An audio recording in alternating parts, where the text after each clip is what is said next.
নমস্কার দর্শক, সংবাদ বিভাগের গুরুত্বপূর্ণ সংবাদে আপনাদের সকলকে স্বাগত। আমরা প্রত্যেক দিনের মতন আজকেও একটি বিশেষ এবং গুরুত্বপূর্ণ সংবাদ আপনাদের সামনে তুলে ধরব। দর্শক, আপনারা জানেন যে গত 9ই আগস্টে যে ঘটনা ঘটেছে আর্যিকর কাণ্ড নিয়ে সারা ভারতবর্ষ, সারা পৃথিবীতে উত্তাল শুরু হয়ে গেছে।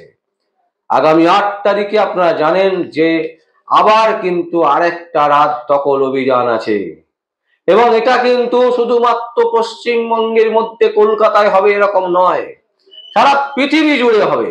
আর তারই মাঝে যে গুরুত্বপূর্ণ সংবাদটা আপনাদের সামনে তুলে ধরতে চাইছি সেটা হচ্ছে সেমিনার রুমের ভাইরাল ছবি নিয়ে একাধিক সাংবাদিক সম্মেলন করেছেন ডিসি সেন্ট্রাল ইন্দিরা মুখোপাধ্যায়।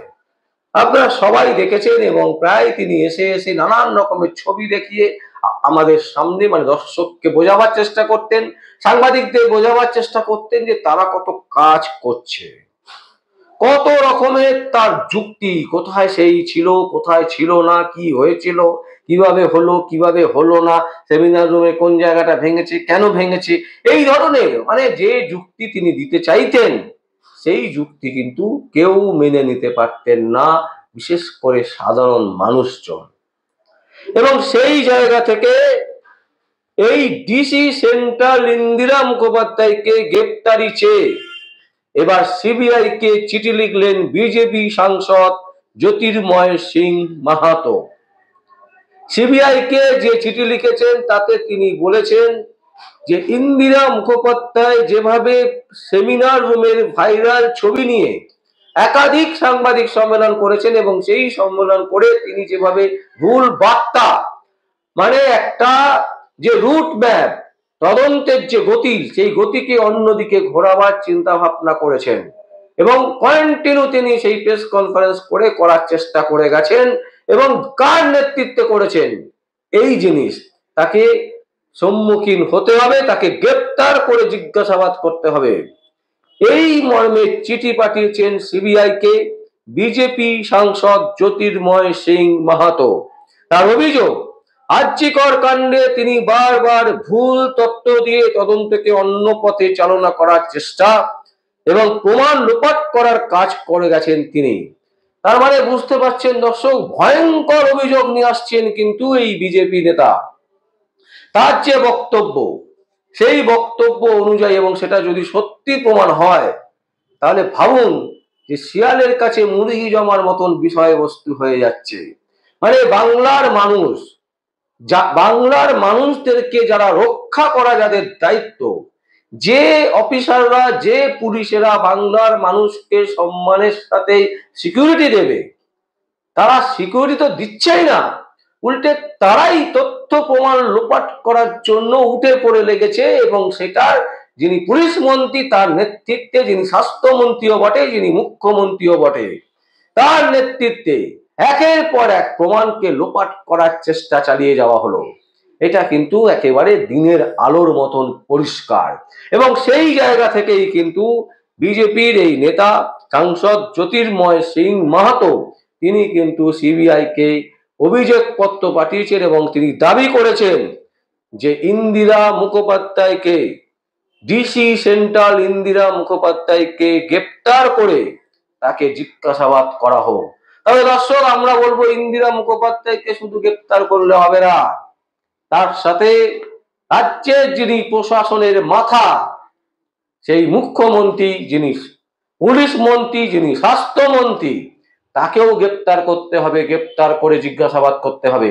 এবং আমরা একদম 100% বিশ্বাস করি, মমতা ব্যানার্জিকে যদি গ্রেপ্তার করা যায় তাহলে অনেক কিছু সত্যি কথা সামনে চলে আসবে, যে কারা এই কাণ্ডগুলো করেছে, 1 নম্বর।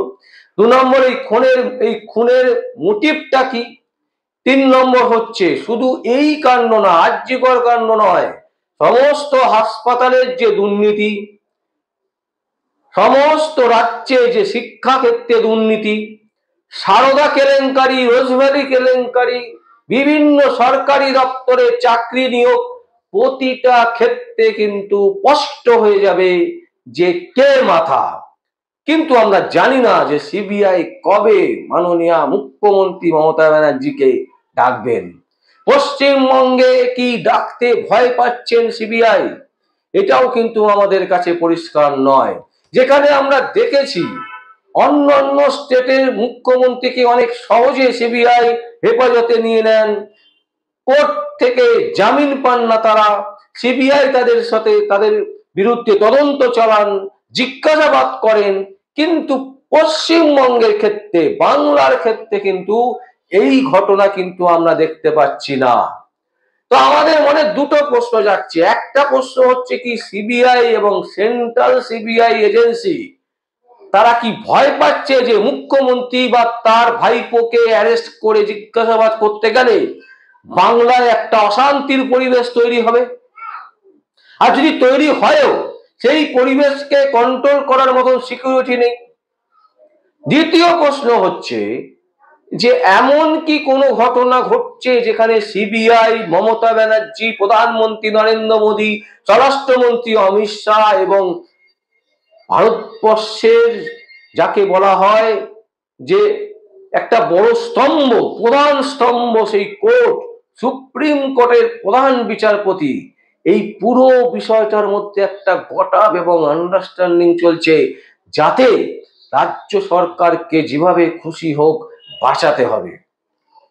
দেখুন, তা না হলে কখনোই সম্ভব নয়। 2011 সাল থেকে সারদা মামলা ঝুলে আছে, রোজভ্যালি মামলা ঝুলে আছে। প্রতিটা দুর্নীতির ক্ষেত্রে যে মামলাগুলো চলছে সেই মামলাগুলো ঝুলে আছে। কারোরই কোনো তদন্ত করে সিবিআই কিন্তু ফাইনাল রিপোর্ট দিতে পারছে না যে মাথা কে।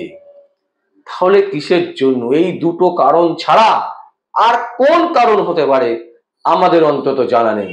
আমরা কিন্তু মনে করছি এই দুটোর মধ্যে একটা কারণ একেবারে পরিষ্কার, হয় একেবারে আন্ডারস্ট্যান্ডিং সেটিং, আর তা না হলে স্পষ্ট কথা যে সিবিআই থেকে শুরু করে দেশের রাষ্ট্রপতি পর্যন্ত ভয় পাচ্ছে মমতা ব্যানার্জির তৃণমূল কংগ্রেস দলকে, যে যদি তাকে আমরা ফেলে দিই বা যদি তাকে অ্যারেস্ট করি তাহলে বাংলা তথা ভারতবর্ষের পরিস্থিতি খারাপের দিকে চলে যাবে। কিন্তু বাংলার মানুষ এই মুহূর্তে কোনো কিছু শুনতে চাইছে না। বাংলার মানুষ কিন্তু একটা জিনিসই শুনতে চাইছে, সেটা হচ্ছে আর্জিকর কাণ্ডে সঠিক বিচার। আর এই সঠিক বিচার যদি না হয় তাহলে ভারতবর্ষের প্রধানমন্ত্রী বলুন, ভারতবর্ষের রাষ্ট্রপতি বলুন, ভারতবর্ষের স্বরাষ্ট্রমন্ত্রী বলুন, ভারতবর্ষের সুপ্রিম কোর্ট বলুন, প্রতিটা জায়গায় কিন্তু বিপ্লব হবে, বিদ্রোহ হবে এবং একের পর এক আন্দোলন হবে, যে আন্দোলনে কিন্তু ভারতবর্ষ টালমাটাল খাবে। সেই পরিস্থিতি যাতে তৈরি না হয়, সেই পরিস্থিতির দিকে যাতে না এগোয়, আমরা মহামান্য সুপ্রিম কোর্টের প্রধান বিচারপতির কাছে অনুরোধ করব, ভারতবর্ষের প্রধানমন্ত্রীর কাছে অনুরোধ করব, স্বরাষ্ট্র দপ্তরের কাছে অনুরোধ করছি আমরা রাষ্ট্রপতির কাছে যে বিষয়টা কিন্তু সিরিয়াসলি দেখার চেষ্টা করুন। তা না হলে কিন্তু ভয়ঙ্কর ভাবে, ঠিক যেভাবে বিভিন্ন যে বোমা ফাটে সেই ধরনের কিন্তু বোমা পশ্চিমবঙ্গে ফাটতে শুরু করবে এবং তা নেভাবার মতন কিন্তু কারোর ক্ষমতা হবে না। এটা কিন্তু একদম স্পষ্ট। দর্শক, আমরা আপনাদের সামনে যে নিউজ তুলে ধরার চেষ্টা করলাম তাতে একটা জিনিস বোঝাবার চেষ্টা করলাম যে বিজেপির যে দাবি ডিসি সেন্ট্রাল ইন্দিরা মুখোপাধ্যায়কে গ্রেপ্তার করে তাকে জিজ্ঞাসাবাদ করা, আমরা চাইব মুখ্যমন্ত্রীকেও এইভাবে গ্রেপ্তার করে তাকে হেফাজতে নিয়ে জিজ্ঞাসাবাদ করা হোক। দর্শক, আপনাদের যদি কোনো বক্তব্য থাকে বা আপনারা কি ভাবছেন, আপনাদের বক্তব্য অবশ্যই আপনারা কমেন্ট বক্সে কমেন্ট করবেন। আর দেখতে থাকুন পরবর্তী সংবাদ আবির্ভাবে। আমার নাম বিশ্বজিৎ পাল, সংবাদ আবির্ভাবের জন্য।